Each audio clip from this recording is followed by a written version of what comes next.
ये एक atheist channel है जो इस्लाम की सच्चाई मुस्लिम लोगों तक पहुंचाकर उन्हें ह्यूमनिस्ट और रैशनलिस्ट बनाने की कोशिश करता है। हमारा मकसद मुस्लिम लोगों के प्रति किसी तरह की नफरत फैलाना या उन्हें नीचा दिखाना नहीं है। किसी एजुकेटेड इंसान से इस्लामिक कट्टरता कैसे छुड़वाई जाए? क्या हमारे पास सिर्फ आयशा का मुद्दा ही है? क्या हैं वो कुछ इंपॉर्टेंट पॉइंट्स जो आप इस्तेमाल कर सकते हैं किसी को कट्टरता से बाहर लाने के लिए? आज की हमारी वीडियो में आप जानने वाले हैं कुछ बहुत ही मजेदार इस्लामिक फैक्ट्स जो आपके ईमान वाले फ्रेंड्स को इस्लामिक कट्टरता से बाहर लाने में मदद कर सकते हैं। आई एम श्योर इनमें से कुछ पॉइंट्स आप भी पहले से नहीं जानते होंगे। बहुत ही इंटरेस्टिंग वीडियो होने वाली है, तो वीडियो के लास्ट तक बने रहें और शुरू करते हैं इंसानियत के नाम से। ये चैनल किसी भी रिलीजन या संगठन की मदद से नहीं चलता है। इस नेक मुहिम में हमारा साथ दीजिए। इस चैनल की हर वीडियो पर पूरी एक टीम काम करती है और यूट्यूब से कोई खास अर्निंग नहीं होती।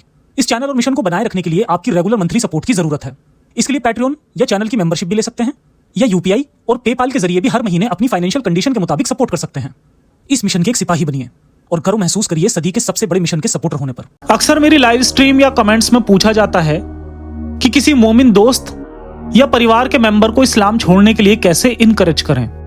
मैं उन नॉन मोमिन्स और एक्स मुस्लिम का शुक्रगुजार हूं जो इस नेक काम में लगे हैं। हालांकि कमेंट्स में अक्सर एक ही मुद्दे पर बहस होती है, जैसे रसूल और आयशा का मामला जो गाली गलौज तक पहुंच जाता है और समझदारी की बातें कहीं पीछे छूट जाती हैं। हमें समझना चाहिए कि हमारा उद्देश्य किसी मोमिन को हराना नहीं है। वो भी इंसान है जो बचपन से कट्टरता, दोजख की आग का डर और जन्नत की हूरों जैसे सपनों में फंसे हुए हैं। असल में इस्लाम के सबसे बड़े विक्टिम खुद मोमिन हैं, जिन्हें 1400 साल पुरानी बातों को हर रोज डिफेंड करना पड़ता है और इससे उनका नेचर और कट्टर हो जाता है। इसलिए उनसे अपने भटके हुए भाई की तरह बिहेव करें। बहुत सारे मोमिन इस्लाम छोड़ने की कगार पर हैं, लेकिन सोशल प्रेशर और हंसी का डर उन्हें रोकता है। खासकर महिलाएं सहारे की कमी की वजह से इस्लाम में बनी रहती हैं। आपके रिस्पेक्टेबल और रैशनल बिहेवियर से वो बदलाव के लिए इंस्पायर हो सकते हैं। आज मैं कुछ ऐसे सवाल साझा कर रहा हूं जो ईमान वाले भाइयों को सोचने पर मजबूर करेंगे और जिन्हें नॉन मोमिन बिना गुस्ताखी के पूछ सकते हैं। तो कॉपी पेन तैयार करें और सवाल नोट करें। Useless calendar. अर्थ फ्लैट है, पूरे ब्रह्मांड के केंद्र पर है और सितारों को इसके ऊपर सजाया गया है। ऐसा तो हमारे इस्लामिक स्कॉलर कब से कहते आए हैं, जिस पर सिर्फ फ्लैट होने की सिलेक्टेड बातों को डिफेंड करते हुए हजरत ध्रुव रजी अल्लाह ताला अन्हु ने मुस्लिम सब्सक्राइबर्स इकट्ठा करने के लिए अपनी वीडियो बनाई, जिस पर मैंने एक रिस्पॉन्स वीडियो भी बनाई है। लिंक आपको डिस्क्रिप्शन में मिल जाएगा। पर वो बातें अब पुरानी हो चुकी हैं और आप भी ये बातें सुनकर बोर हो चुके होंगे। तो आइए आज कुछ नया बताता हूं। इस्लामिक लोग दुनिया का सबसे गलत कैलेंडर यूज कर रहे हैं, जिसे हिजरी कैलेंडर कहा जाता है। यह कैलेंडर लगभग 354 दिन का है और इस्लामिक जनता सोलर ईयर से हर साल 11 दिन पीछे रह जाती है। जी हाँ, ये बात जब मैंने अपने ऑफिस में एक मोमिन फ्रेंड को बताई जो नहीं जानता कि मैं ही जफर हेरेटिक हूं, तो वो हैरान रह गया और बोला कि अच्छा, इसी वजह से उसके बचपन में ईद सर्दियों के मौसम में आती थी और अब गर्मियों में आने लगी। लेकिन जैसे जैसे वो बड़ा हुआ तो उसे लगा कि ऐसा होता ही है, लेकिन आज उसे एग्जैक्ट रीजन पता चला। दरअसल ये 11 दिन का गैप ही है, जिसकी वजह से हर 3 साल में ईद लगभग 1 महीना शिफ्ट हो जाती है और लगभग 35-36 साल के बाद ईद वापस अपनी जगह पर आ जाती है। इस कैलेंडर से ना तो मौसम का ठीक से अनुमान लगाया जा सकता है और ना ही खेती में इसका कोई इस्तेमाल है। दरअसल बात यह है कि पहले पूरी दुनिया में लूनर कैलेंडर या चांद पर बेस्ड कैलेंडर इस्तेमाल में लाया जाता था, यानी कि चांद से पृथ्वी का चक्कर लगाने के साथ 1 महीने की कैलकुलेशन, जिसमें लगभग 29 दिन लगते हैं और साल में लगभग 354 दिन बनते हैं। लेकिन पौने 2 साल के बाद 1 महीना एक्स्ट्रा जोड़कर उसे ठीक किया जाता था, जिससे बारिश का मौसम सावन और भादों में ही आए और खेती करने या मौसम का अनुमान लगाने में आसानी हो। इसके अलावा भी और भी बहुत सारा कैलेंडर विज्ञान था जो दुनिया और भारत के विद्वान हजारों सालों से जानते थे। अरब देशों के मुशरिक भी ऐसा ही लूनर कैलेंडर इस्तेमाल में लाते थे। लेकिन बुखारी की एक हदीस के मुताबिक एक दिन सबके प्यारे रसूल ने कहा कि अल्लाह ने साल में 12 ही महीने बताए हैं। इसके बाद इस्लामिक कैलेंडर को पैगंबर मोहम्मद की वफात के 6 साल बाद 638 सीई में उमर बिन अल खत्ताब ने लागू किया। इस कैलेंडर में पहला साल उस साल को माना गया जब पैगंबर मोहम्मद ने मक्का से मदीना हिजरत की थी और फिर तलवार के जोर पर इस्लाम फैलने की शुरुआत हुई थी। इसलिए ही इसे हिजरी कैलेंडर कहा जाता है। तो मोमिनों को ये बात सोचनी चाहिए कि इससे पहले लोग रमजान गलत समय पर मना रहे थे या इसके बाद में। न जाने कौन से दिनों में लैलतुल कद्र होगी और सहाबी लोग उसे न जाने कौन से दिनों में ढूंढ रहे थे। 354 दिन का साल लेकर वो लोग बैठे हैं जो आज तक जाकिर नालायक की वीडियोस देखकर खुद को बहुत ही इंटेलिजेंट और इस्लाम को बहुत ही साइंटिफिक बोलते हैं। दरअसल ये कैलेंडर आने से पहले रमजान का महीना सर्दियों में आता था, जब प्यासा रहने में ज्यादा परेशानी नहीं थी। लेकिन एक खराब कैलेंडर की वजह से हमारे प्यारे मोमिन भाइयों को भरी गर्मी में भी पूरा दिन प्यासा रहना पड़ता है। अब तक आप ये समझ गए होंगे कि इस्लाम कुछ भी हो, पर साइंटिफिक तो बिल्कुल नहीं है। वैसे एक और मजे की बात बताता हूं, कई सारे इस्लामिक मुल्क ईद भले ही हिजरी कैलेंडर से मनाते हो, पर ऑफिशियल कामों के लिए ग्रेगोरियन कैलेंडर ही इस्तेमाल करते हैं। इसमें 2.5-3 साल में एक सैलरी भी कम देनी पड़ती है और कामकाज भी ठीक से चलता है। अब अगर पैसे की बचत ना हो रही होती तो पक्की बात है कि इस पर भी ब्लास्फेमी के फतवे निकल चुके होते। तो कहने का मतलब है कि आपके पास पॉइंट से रिलेटेड कई बहुत सारे बेहतरीन सवाल हो सकते हैं, जैसे अगर इस्लाम ही सच्चा दीन था तो अल्लाह ने इसका परफेक्ट कैलेंडर नबी मोहम्मद को क्यों नहीं बताया? और फिर वो तो अल्लाह है, दुनिया के मुताबिक कैलेंडर ही नहीं बल्कि कैलेंडर के मुताबिक दुनिया को भी बदल सकता था। यानी सोलर सिस्टम में फेरबदल करके वो 354 दिन में अर्थ को सन के चक्कर लगवा सकता था। लेकिन ऐसा करता भी कैसे? उसे तो ये भी नहीं पता कि अर्थ सन के चक्कर लगाती है या सन अर्थ के। वो तो 1400 साल पुरानी अपनी आयतों में यही बोलता रहा कि चांद और सूरज चलते जा रहे हैं। सूरज उसके तख्त के नीचे रुककर बस परमिशन लेता है और फिर चल पड़ता है, क्योंकि अर्थ पर खड़े इंसान को यही लगता है कि ये दोनों चले जा रहे हैं।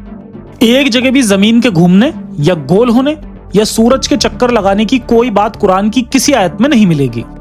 इनफैक्ट ये भी नहीं मिलेगा कि सूरज भी बाकी तारों की तरह एक तारा है। इस मुद्दे पर कुछ सवाल आप लोग खुद भी लिखकर कमेंट में बता सकते हैं। आइए अब देखते हैं दूसरा मुद्दा, कुरान में स्लेवरी।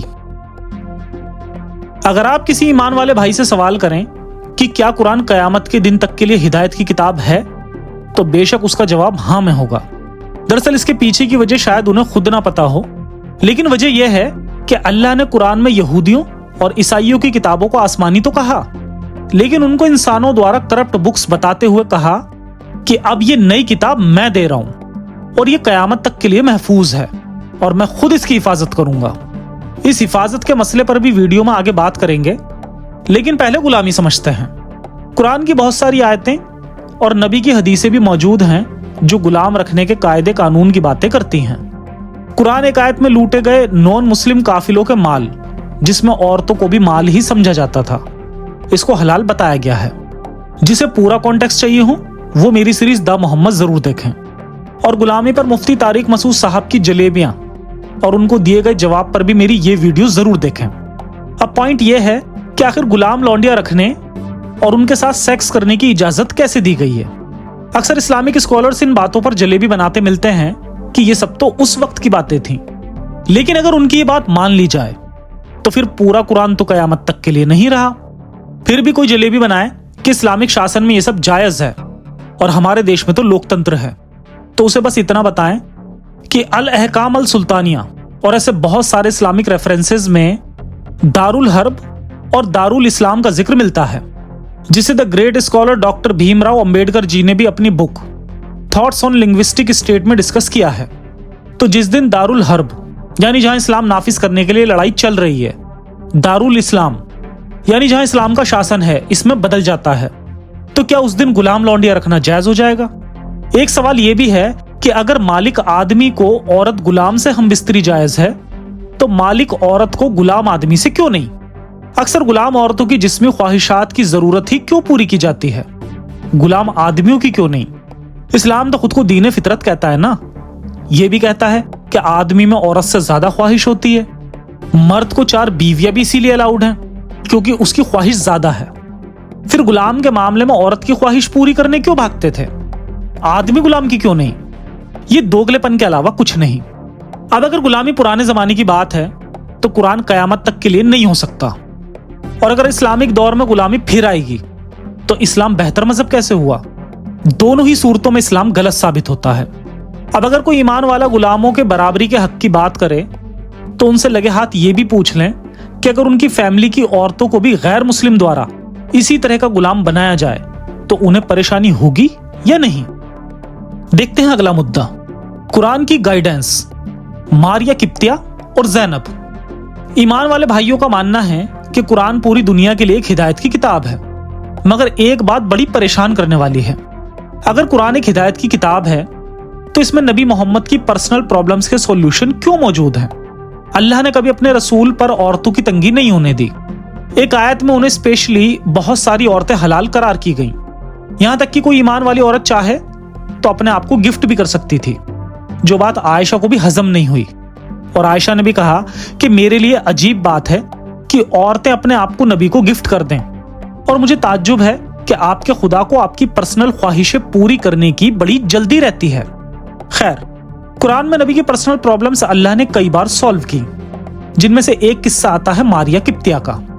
इसमें नबी पहले तो खुद अपनी बीवी हफ्सा से वादा करते हैं कि वो मारिया जो कि गुलाम थी उसको अपने ऊपर हराम कर लेंगे, और बाद में कुरान में आयत उतार कर अपनी कसम तोड़ देते हैं। बहुत ही बेहतरीन किस्सा है, जानने के लिए ये वीडियो जरूर देखें। इसके साथ ही हमें ऐसा ही एक और किस्सा मिलता है जिसमें नबी को अपने गोद लिए बेटे जैद की वाइफ पसंद आ जाती है, और फिर अल्लाह नबी के लिए ना सिर्फ इस रिश्ते को हलाल कर देता है बल्कि हमेशा के लिए इस्लाम से गोद लेने जैसे बेहतरीन प्रथा को भी खत्म कर देता है। ये भी बेहतरीन टॉपिक है और इसको आप मेरी इस वीडियो से बेहतर समझ सकते हैं।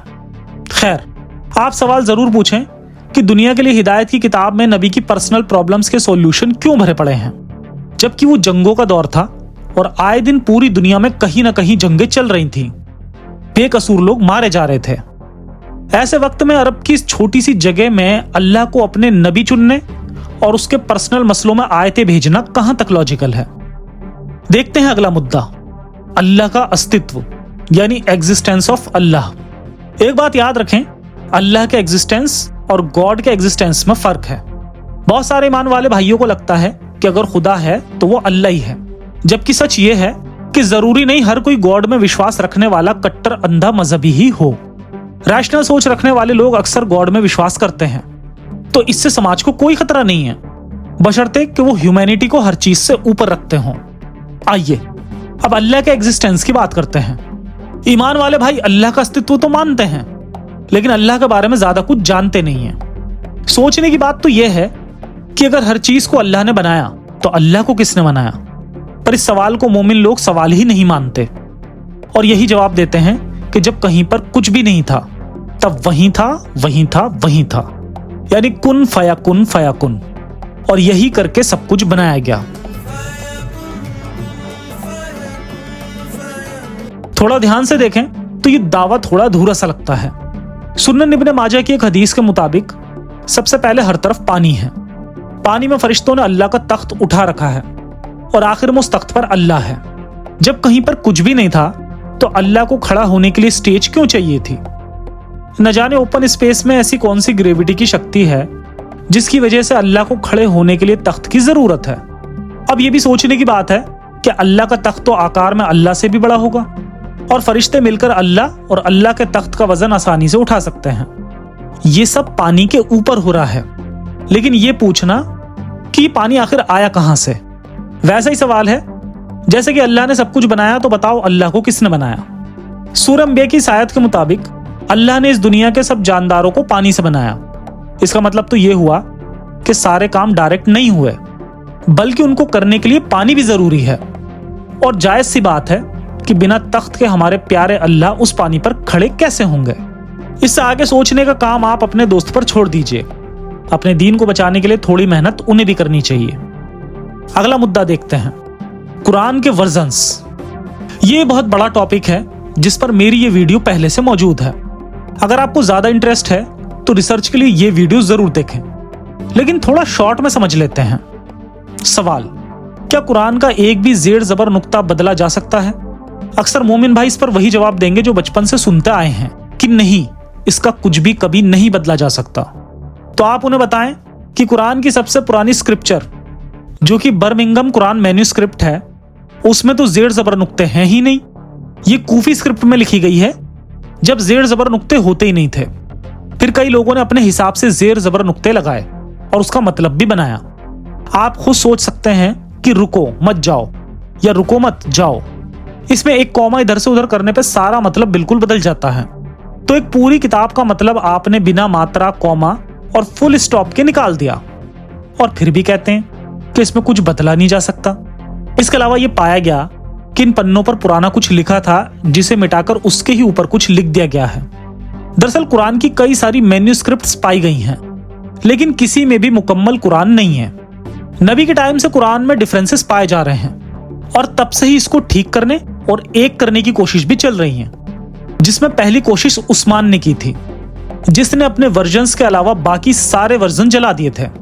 इसी तरह की आखिरी कोशिश 1924 में की गई थी, जब इजिप्ट में किंग फुआद ने एक कमीशन बनाई और फाइनल कुरान 1924 में लागू किया और कुरान के सब पुराने वर्जन्स नील नदी में बहा दिए।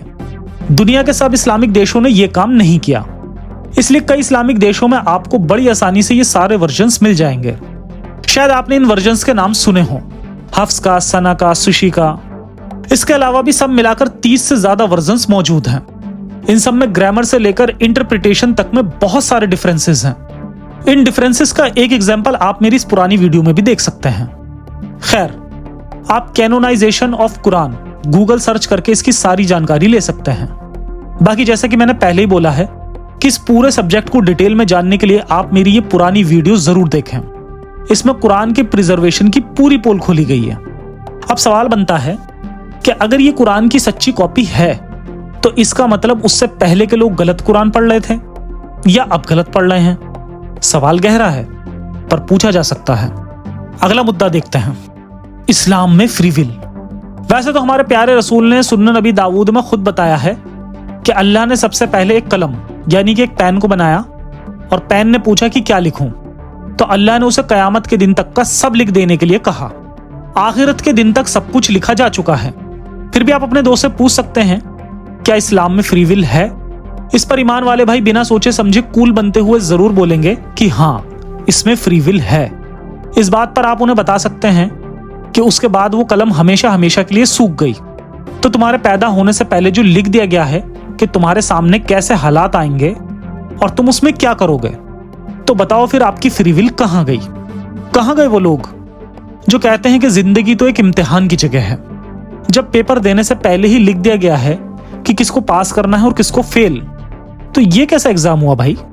अगला मुद्दा देखते हैं, आखिरत का दिन। एक मुस्लिम को केवल अल्लाह और उसके रसूल पर ही नहीं बल्कि आखिरत के दिन पर भी यकीन रखना होगा। तो अब बात करते हैं आखिरत के दिन की। एक मोमिन को मानना पड़ेगा कि एक दिन कब्र में पड़े ये सभी लोग उठेंगे और उस दिन सबका हिसाब किताब किया जाएगा।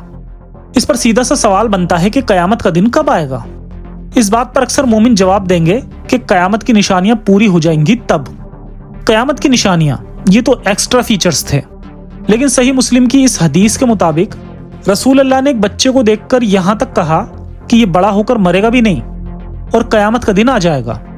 अगर कयामत का दिन ज्यादा दूर होता तो शायद उनके सहाबा कयामत की बात को इतना सीरियसली नहीं लेते। 1400 साल हो गए, वो बच्चा बड़ा होकर मर भी गया और आज तक उसकी टूटी फूटी हड्डियां भी कहीं कयामत के दिन का इंतजार कर रही होंगी। इस हिसाब से अल्लाह के रसूल की बात तो सरासर गलत साबित हो जाती है। दरअसल इस हदीस पर मुझे एक ईमान वाले भाई ने ईमेल करके कहा था कि उन लोगों ने नबी से अपने आखिरी वक्त के बारे में पूछा था ना कि दुनिया के।